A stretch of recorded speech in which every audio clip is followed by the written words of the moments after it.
Coach, reflect on the quarterfinal series and reaching here, the TD Garden once again for the hockey semifinals. I think that's an extremely difficult series for all the teams. The four, matchups. So 3 of them went to, that third game, and we were an eyelash away from going to the third game. Troy had his team playing very, very well against us, and we felt pretty fortunate not to play on Sunday and also to advance to the Garden. And 3-year players being recognized tonight as Hockey East All-Stars. So Barry Almeida, terrific senior campaign. Let's start with him and what he's been able to do. More of a role player in his first few years, but he's really emerged this year. Yeah, he's really taken a step forward, and we really needed him after Cam and Jimmy Hayes left a lot of goals on the table when they left school. So he stepped forward, and he had a remarkable year for us. Right from October through March here, each weekend he's been perhaps our best player every weekend. And a player named first team All Hockey East defense, Brian Dumoulin, also being recognized tonight as one of the top 10 Hobey Baker finalists. So great recognition for the player out of Biddeford, Maine. Yeah, he's on the defensive part, he's been our best player every night, and we have capable people around him, but he just is a remarkable player. Offensively at the blue line, defensively.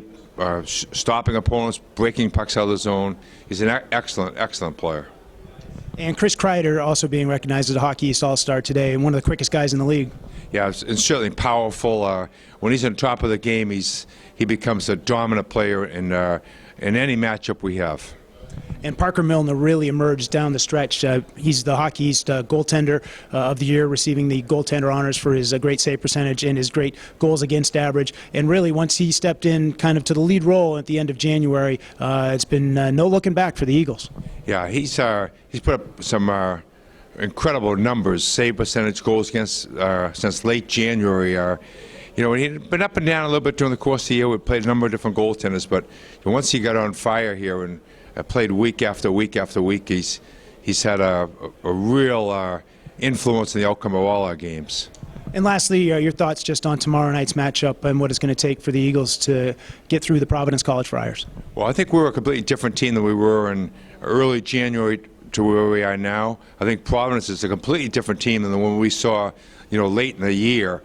To go to Lowell and win 2 or 3 games, hey, that's got all of our attention, and Bodie's playing extremely well. So, we're mindset Friars Friday night.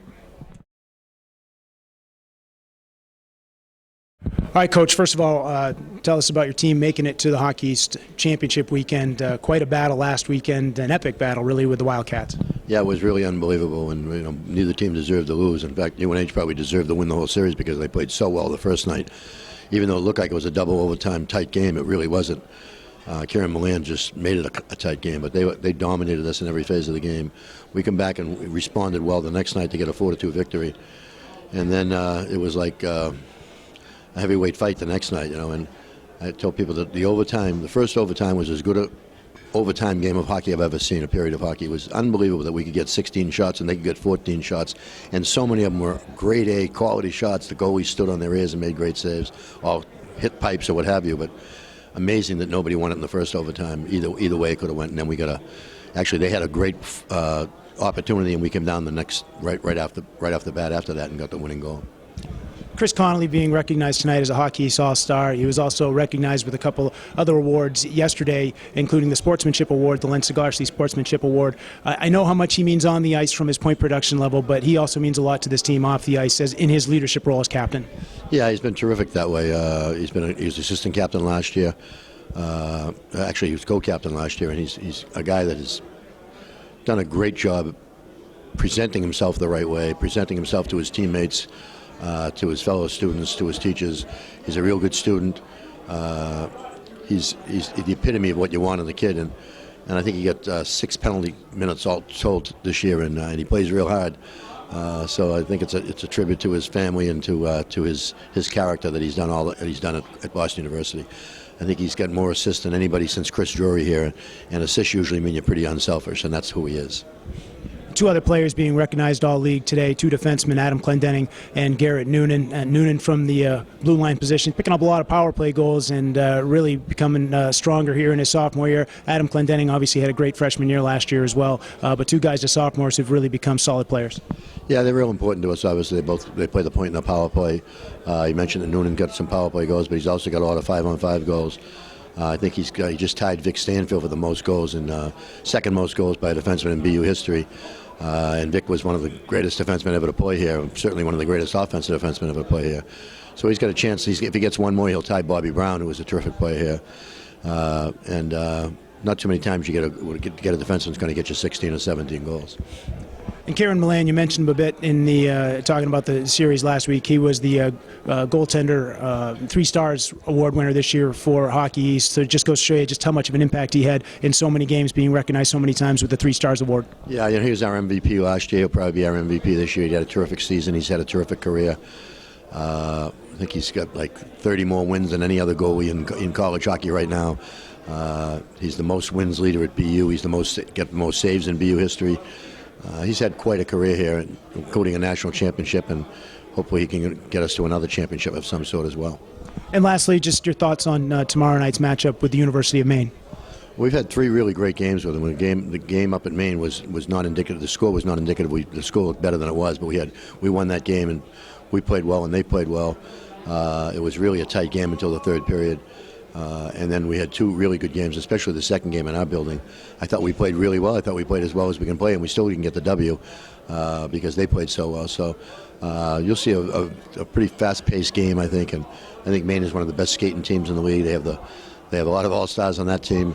They have the top 3 scorers in the league on the first line. They have the best power play in the league. So there's a lot to contend with for us, that's for sure. Tim, just reflect on your team advancing here to the Hockey East Championship weekend and the battle last weekend against the Warriors. Yeah, we feel fortunate to have advanced. That was a real hard-fought series and could have gone either way. So, again, it's a great feeling to get past Merrimack and have an opportunity to play BU in the Boston Garden. So we're looking forward to it. Spencer Abbott being recognized tonight as the Hockey East Player of the Year. First time in 17 years a Black Bear has been the Hockey East Player of the Year, so a very special accolade for a good kid. Oh, he's a great kid, yeah, and a really elite player. He's really emerged as a complete player too. He can get it done defensively. He can block shots. He can steal pucks. He's really a very deceptively strong defensive player and very aware on the ice. A great penalty killer. I'd use him more, but I don't want to tire him out, But just an electric player offensively. Tremendous hockey sense, has his head up the whole time. Really can sift a pass through several sticks and legs, and he can rip the puck too. So. And by the time this airs, another accolade for him tonight. He's going to be recognized as one of the top 10 finalists for the Hobie Baker Award. So even more accolades coming his way. Well deserved. Spencer's improved dramatically each year he's been with the Black Bears, and as a senior this year, I'm so proud of him. He's a great kid off the ice, a real good leader, and he doesn't speak a lot. He's just very quiet presence, but he leads by example, and he really brings it on the ice. So we're very proud of Spencer. Two other players tonight being named Hockey East All-Stars, and Brian Flynn and Joey Diamond. Those 3 guys played a lot together, obviously, this year, but a big key component in the Black Bears' success. Yeah, no doubt. I mean, Joey Diamond is a great scorer. He's our top goal scorer, and he's just plays with so much heart. For a little guy, he plays so big. I wouldn't want to go in the corner with him, and I know a lot of guys in the league don't either. But he can actually produce as well, and he's done a great job of staying out of the box in the second half of the year, and it's really helped our team. So I'm proud of Joey.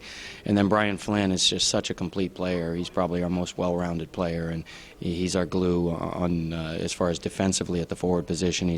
I converted him to center this year. He's become our top face-off guy. He almost never has a minus, when we break down the game on video, and he can score, he can make plays, and he is a fierce competitor, So that's one thing all 3 of those guys on that line share is just a great competitive drive.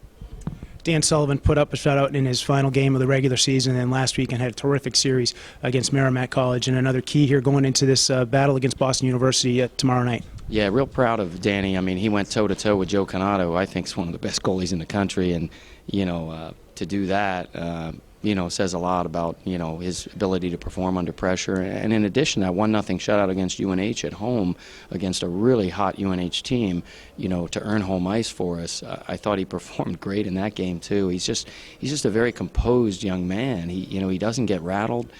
He just keeps his poise about him and, directs traffic very calmly. And he's come a long way, and he's only a sophomore, so we're very excited about Danny. What are the other keys for tomorrow night's semifinal matchup against the Terriers? Well, we'll have our hands full. We know they're a great team, very talented, very well coached. So, we just got to bring our A game. We've got to be ready to compete. We've got to be ready to execute, and we've got to stay disciplined. And, we do those things, then we'll have a great opportunity to win. Nate, just reflect on the team getting here to Hockey's championship weekend and what it means to the Friars.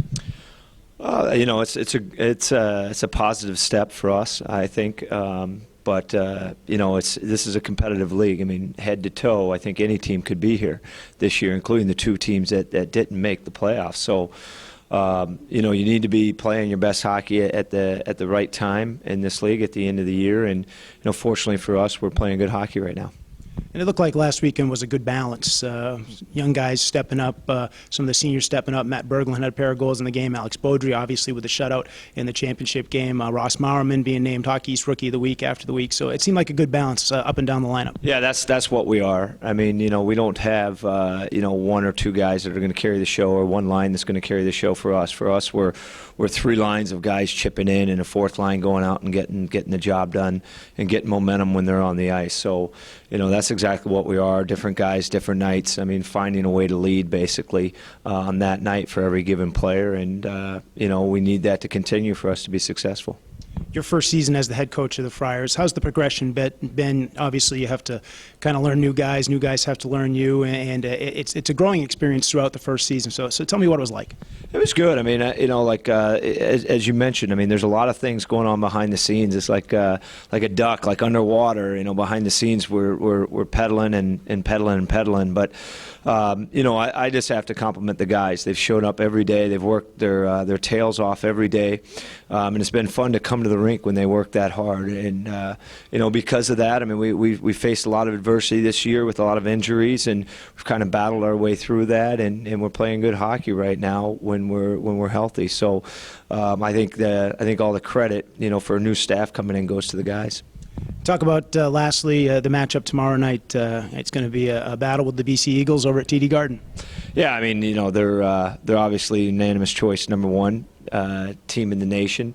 Very well coached with Jerry York. I mean, the amount of success they've had there with their program over the past 10, 15 years is outstanding. And we know we're going to have our A game, to compete with them and to be successful. So, we're looking forward to the challenge. It's a great opportunity for us. Obviously, coming into the playoffs, we didn't have a player that ever played a playoff game. So, the guys are, I think they're hungry. I think they're desperate for moments like this, and we're looking forward to it. But as I mentioned, this is a very good Boston College team. It was a very good Lowell team last weekend, and we know we're going to have our A game.